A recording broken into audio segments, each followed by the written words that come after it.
truc de con. qui va mettre 1 million d'années à se faire là. Non, qui est déjà comme ça, apparemment. Comment on dit? C'est la tour de Pise. C'est tassé. De quoi? C'est tassé. C'est tassé. Oui, c'est tassé, genre dans le sol. Ah, regarde de Non, l'histoire. Pas comme ça, du coup, il est comme ça.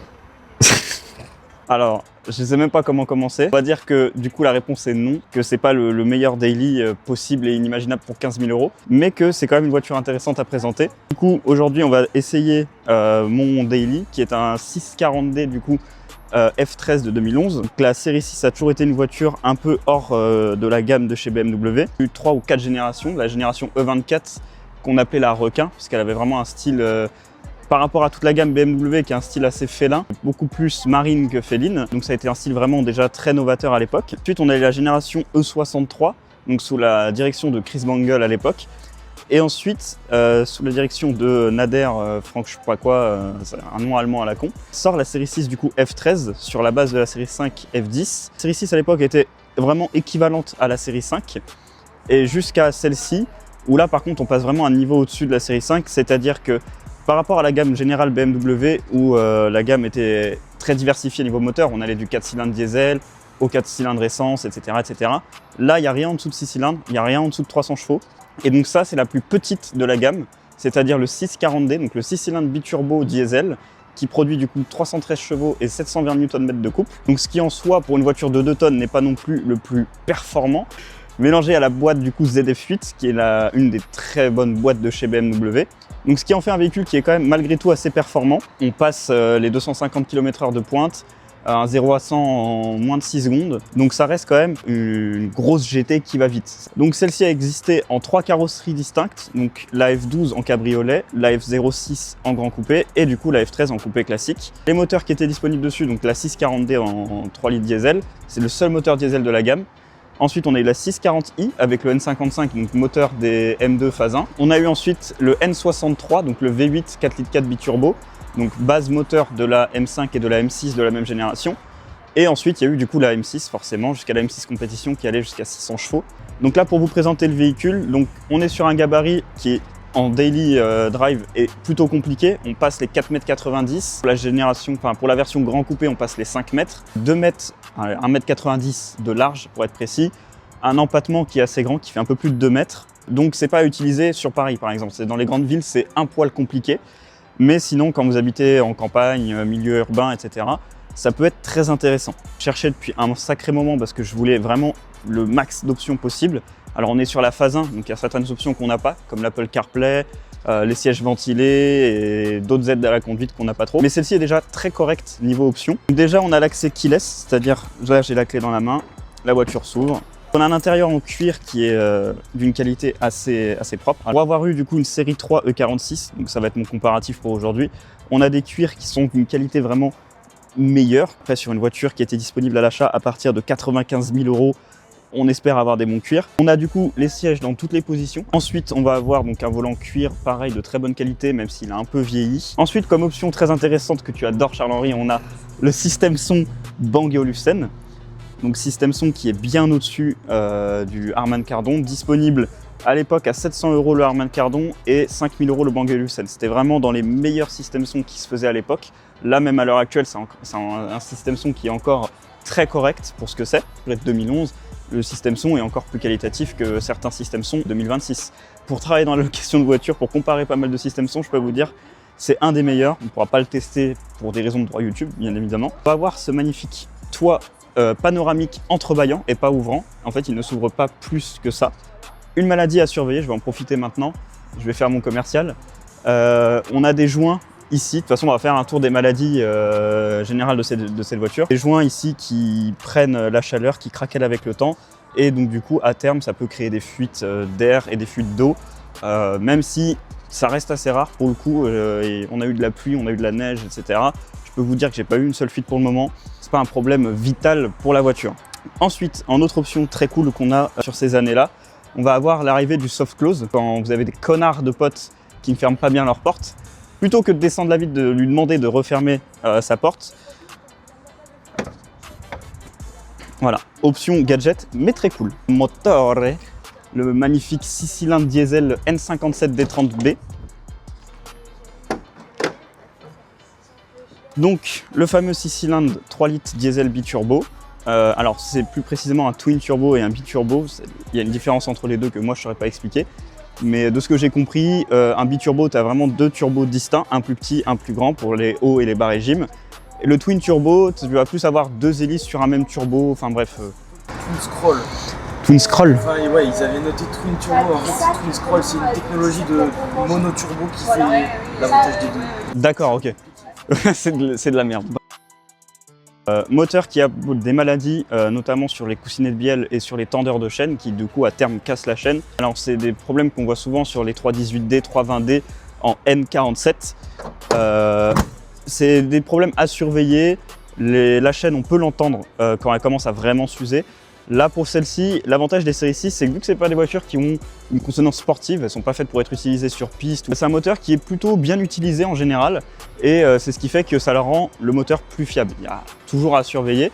Par exemple, à chaque vidange, n'hésitez pas à prendre une goutte d'huile, l'étaler sur une surface plane et propre pour voir si vous n'avez pas de la limaille. Si vous avez de la limaille, là par contre, vous pouvez poser la question de faire les coussinets. On connaît quelqu'un ici qui fait beaucoup de chaînes de distribution, etc.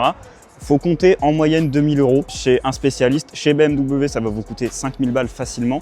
Donc chez un spécialiste, ça va vous coûter entre 2 à 3000 € pour avoir une chaîne renforcée, des coussinets renforcés et être tranquille ensuite après. Du coup, concernant l'achat du véhicule, donc les séries 6, alors moi, à titre personnel, comment j'ai trouvé les séries 6? Je cherchais un 225D de base en F22.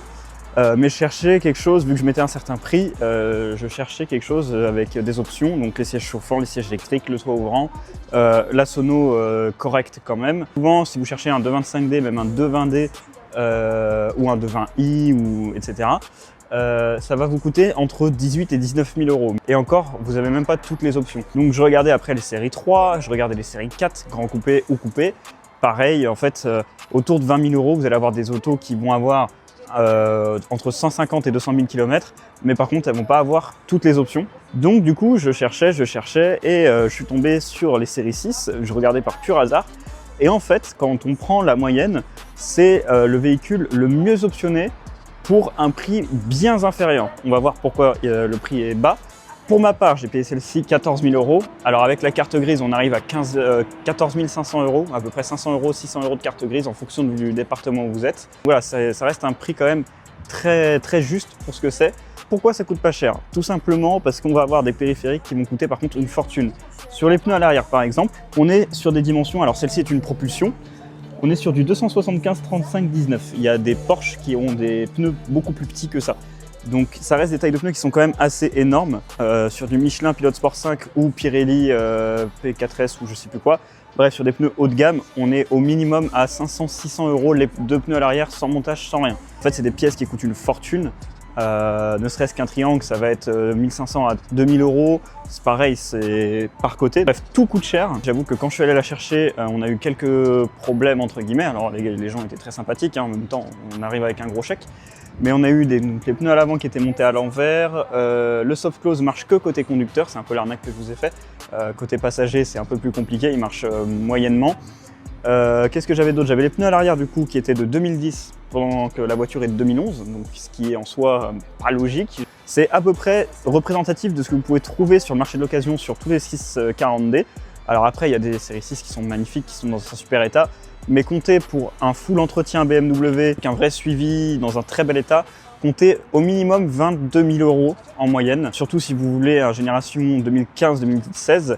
Donc voilà, c'est un sacré budget, mais en fait quand on voit la qualité du véhicule qu'on a, parce qu'on a quand même des éléments qui sont très solides, une caisse qui en impose, qui a un style qu'on ne voit jamais, en fait c'est aussi pour ça que je voulais une série 6, c'est que c'est une voiture qu'on croise assez peu finalement.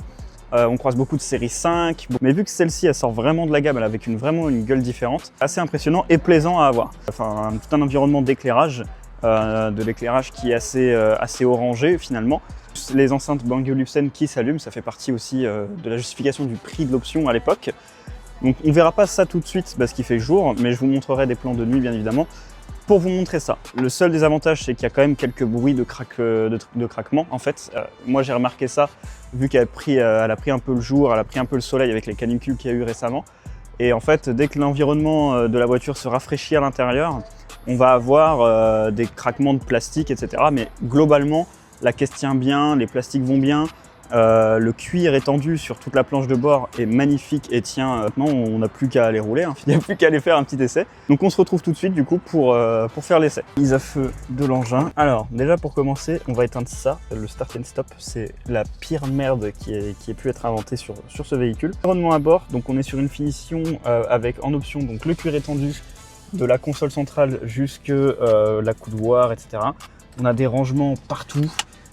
Ici aussi, enfin voilà, il y a beaucoup de choses. La préinstallation pour le téléphone aussi qu'il y avait à l'époque. On a une boîte à gants qui est dure.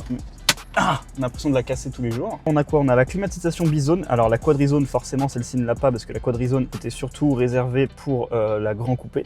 On a aussi une maladie au niveau des boutons pour la ventilation qui s'écaillent, hein, forcément. Ça va être changé, de toute façon. C'est le genre de choses qu'il faut prévoir. Alors on a du coup au total 1 million de conduites. On a l'Eco Pro, on a le Confort Plus qui va mettre une direction bien plus souple et des suspensions aussi bien plus souples. Après on va avoir le confort classique, donc là pour le coup c'est comme tous les véhicules. On va avoir forcément le Sport, qui est là où on a châssis, boîte, etc. Mais on a encore l'ESP activé. Et ensuite le Sport Plus, pareil, il n'y a pas besoin de désactiver quoi que ce soit. Si.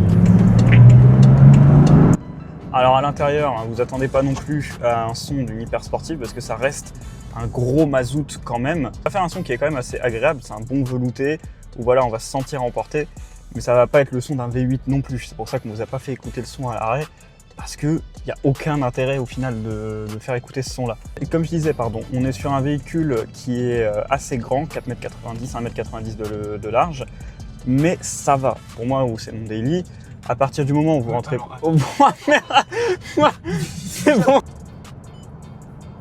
C'est bon là? Mec, il a eu une déconnexion. Ah, il a eu une descente d'organes, le frérot.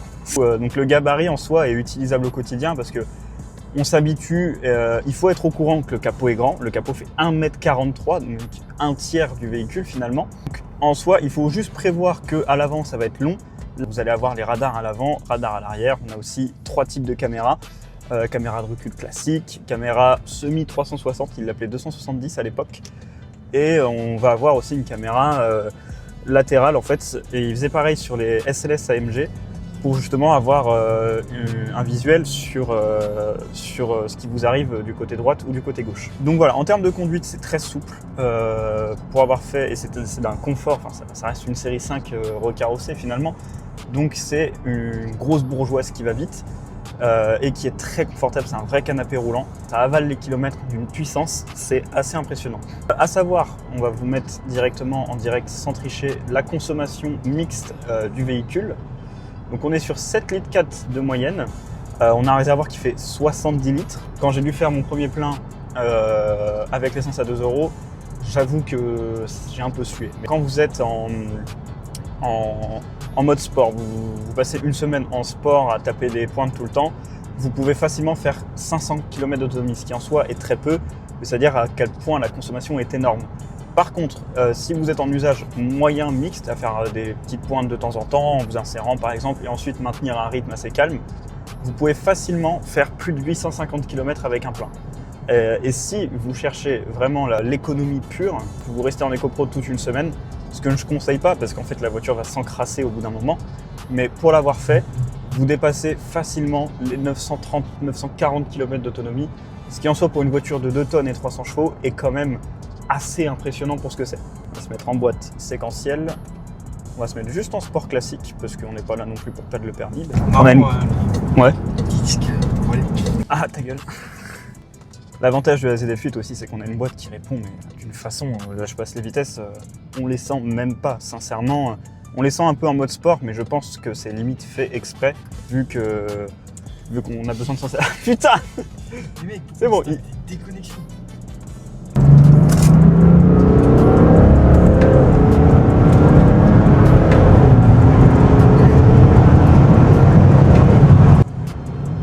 « 82, 83. » Mais par exemple, pour être monté dans une 135i, pardon, donc phase 1, le 6 cylindres N55 est beaucoup plus percutant, on a beaucoup moins de couple forcément. On est à 450-500 Newton de couple, je crois, sur un peu moins. Donc c'est tout de suite beaucoup plus percutant en fait, on se rend beaucoup plus compte en fait de la puissance. Quand vous êtes au volant d'une série 6, ça va pas non plus vous coller au siège. vous dépassez dignement, vous vous insérez dignement, mais ça va pas non plus casser 3 pattes à un canard, comme on dit. Qu'est-ce que je peux raconter d'autre sur une caisse moderne qui a que des qualités finalement? La place à l'arrière finalement. Ah oui, par exemple pour la conduite aussi, 1m70 pardon, donc je suis vraiment pas grand. Pour moi, c'est la taille minimum du minimum à faire pour conduire cette voiture. Pourquoi? Parce qu'en fait, les réglages des sièges sur cette voiture sont faits pour des gens qui sont grands. Si vous faites entre 1m75 et 1m80, vous pouvez tout de suite être très à l'aise dans ce véhicule. Par contre, à l'arrière, si vous faites plus d'1m70, ça commence à devenir compliqué. Monsieur le caméraman tu fais combien toi? 1m80? Ouais, un peu moins d'1m80. Un peu moins d'1m80. En soi, ça va, on va dire. Ouais. En vrai, on a eu beau se plaindre, c'était plus de l'humour qu'autre chose, ça reste soft, ça va.